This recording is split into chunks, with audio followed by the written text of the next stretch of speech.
Bonjour à toutes et à tous et bienvenue dans l'émission Créateurs d'extérieur, une émission réalisée en partenariat avec l'entreprise My Living Bloom pour Maisons et Travaux TV.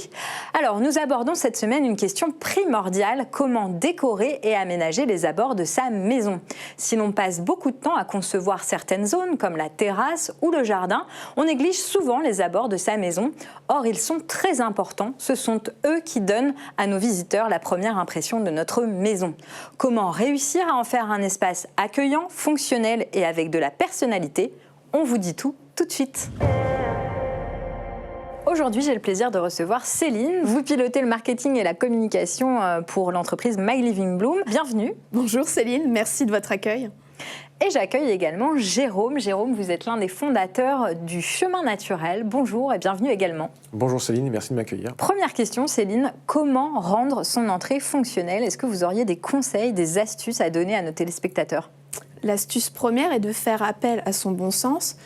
Par exemple, c'est mettre le portail face à l'entrée de garage et proposer aux piétons le chemin le plus court possible pour éviter le gazon piétiné et les fleurs piétinées. Ensuite, il faut prendre en compte les usages quotidiens. C'est-à-dire, est-ce que vous avez besoin de garer une ou deux voitures? Est-ce que vous avez besoin de manœuvrer? Est-ce que vous avez besoin d'ouvrir grand les portes pour placer un bébé ou pour qu'une personne âgée puisse sortir? Et ensuite, c'est décharger les courses avec un accès direct à la cuisine. Et le plus important, c'est le choix du matériel. Par exemple, si on veut garder ses pieds au sec, il faut choisir un sol drainant et aussi facile d'entretien pour éviter de ramener des salissures à l'intérieur de sa maison et également dans sa voiture. C'est vrai que c'est toujours en kikinant d'avoir du revêtement, de la poussière aux pieds. Très bon conseil. Quels éléments faut-il prendre en considération pour un résultat harmonieux? Alors c'est tout qu'il y a à prendre en compte. C'est ça la difficulté, c'est de l'harmonie à doser un équilibre entre le style, les couleurs et les matériaux. Moi je vous conseillerais de partir par l'existant, le bâti. Quel est le style de la maison? Est-ce que c'est de l'ancien, du moderne, du typique? Et ensuite vous y amenez des éléments décoratifs. Moi, je vous conseille, c'est vraiment de passer par un architecte paysagiste qui pourra bien conseiller et doser l'harmonie de tous ces éléments. Vous auriez quelques petites pistes à nous donner pour apporter de la dynamique, donner un petit peu de peps? Alors, le plus important, c'est en soirée, c'est jouer avec de l'éclairage d'ambiance. Et pour la journée, c'est bien d'avoir une végétation colorée et odorante. On peut jouer sur les hauteurs avec une arche, des fleurs grimpantes et des arbres. Et au sol, on peut imaginer un bassin d'ornement, arbustes, fleurs. Vous auriez peut-être un conseil un petit peu plus précis encore à nous donner? Alors moi, je trouve ça intéressant de jouer avec un fil conducteur, de jouer par exemple avec deux couleurs. Personnellement, j'aime bien le bleu et le blanc pour avoir un rendu apaisant. Fil conducteur qu'on va dérouler tout autour de sa maison. Sur la vue d'ensemble, exactement. Très bien. Pour plus d'idées, je vous propose de partir direction la Côte d'Or. Nous sommes partis filmer chez des particuliers qui ont entièrement fait relooker leur cour intérieure. On regarde et on se retrouve juste après.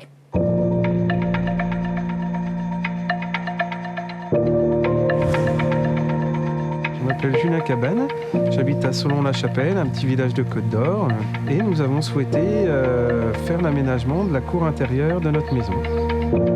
J'habite cette maison depuis 6 ans maintenant.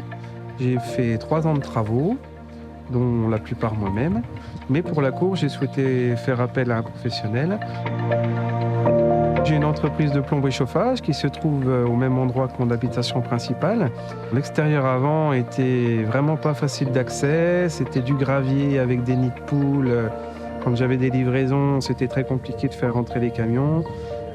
Donc du coup, nous avons souhaité faire un enrobé pour faciliter l'accès à l'entreprise et mettre en valeur la maison.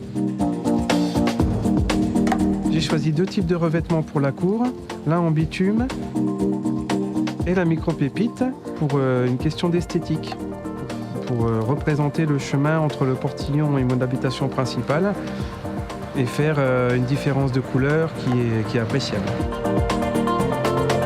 Le résultat est à hauteur de mes attentes car cela donne un ensemble très harmonieux à la maison et beaucoup plus de cachet.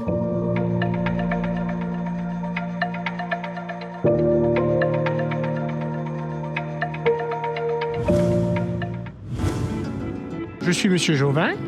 Nous habitons en Bourgogne depuis une dizaine d'années. L'extérieur de notre maison avant était totalement nu, car il se trouvait sur un terrain non aménagé depuis de nombreuses années. Pour l'extérieur de la maison, par respect pour l'environnement, nous avons choisi de prendre un chemin naturel qui est beaucoup plus lumineux, tout simplement. Le revêtement de l'allée est en bitume, de façon à ce que ce soit beaucoup plus pratique, tout simplement, et puis qu'il n'y ait pas d'entretien. C'était très important d'aménager cette allée parce qu'au départ, quand nous sommes arrivés ici, c'était un chemin rempierré, un chemin caillouteux, quoi.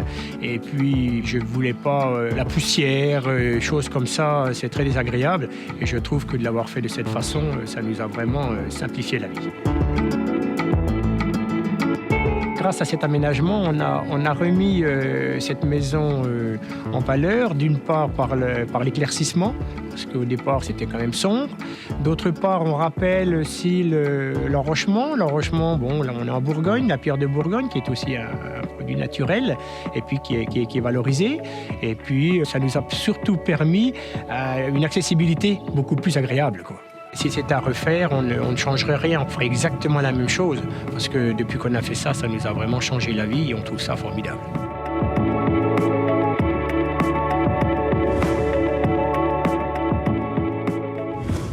Alors, si c'était à refaire, on referait exactement la même chose. C'est beau d'entendre ça. C'est plaisir. Bravo. On l'a vu dans les reportages, pour rendre son entrée accessible, accueillante, chaleureuse, on joue souvent sur un mélange des matériaux. C'est l'une des clés de la réussite du projet. Complètement, c'est intéressant de jouer avec les couleurs, ça crée du relief, ça casse les masses, et puis aussi ça permet d'amener un dessin personnel dans sa cour. On a entendu dans les reportages citer le chemin naturel. Ce que je vous propose, c'est d'en savoir plus avec l'artisan qui le met en œuvre. On découvre tout de suite plus d'explications sur ce chemin naturel.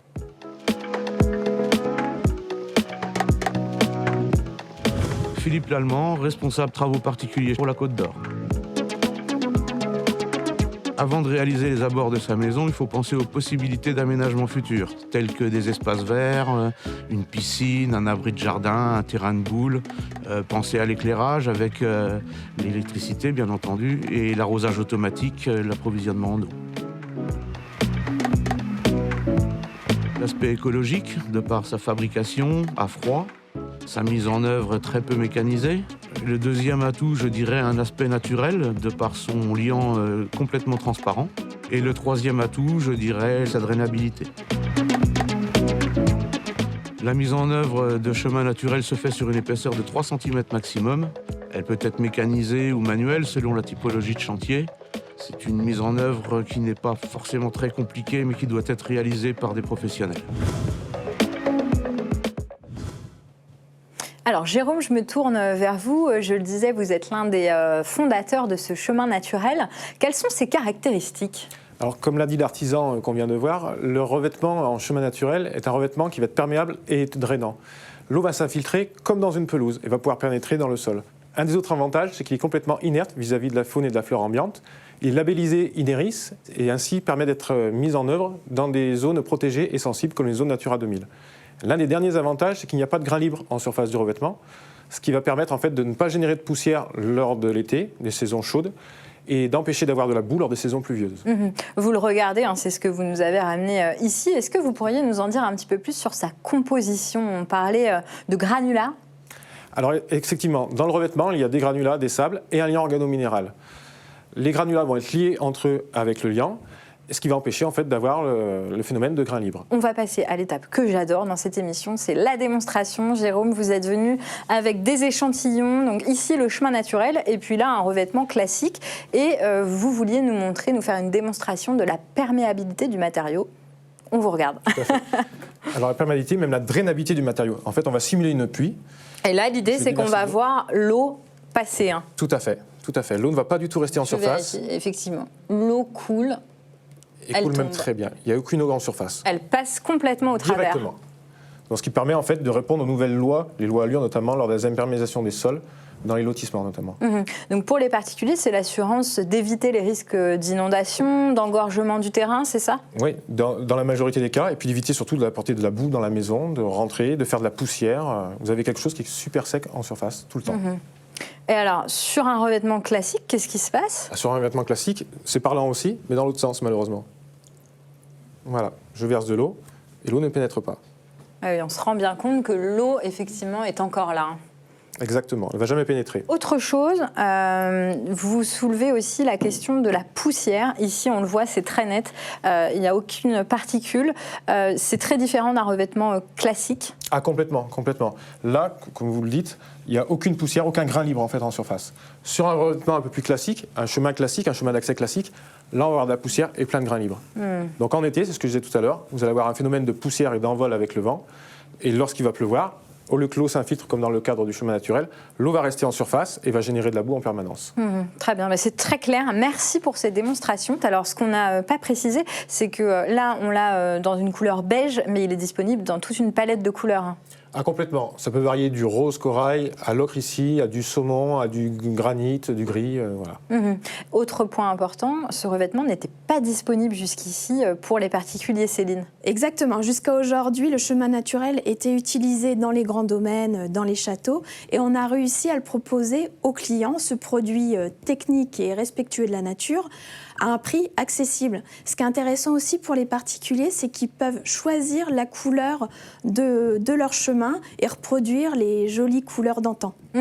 Donc, beaucoup de coloris et puis un matériau qui est disponible et accessible en termes de prix. Complètement. Pour terminer, je vous propose d'aller voir ce qu'on peut faire au niveau des bordures, parce qu'on a beaucoup parlé d'allées dans cette émission, mais les allées sans les bordures, ça n'a pas vraiment de sens. Du coup, je vous propose d'aller voir un diaporama qui vous montre toutes les possibilités possibles en termes de bordures.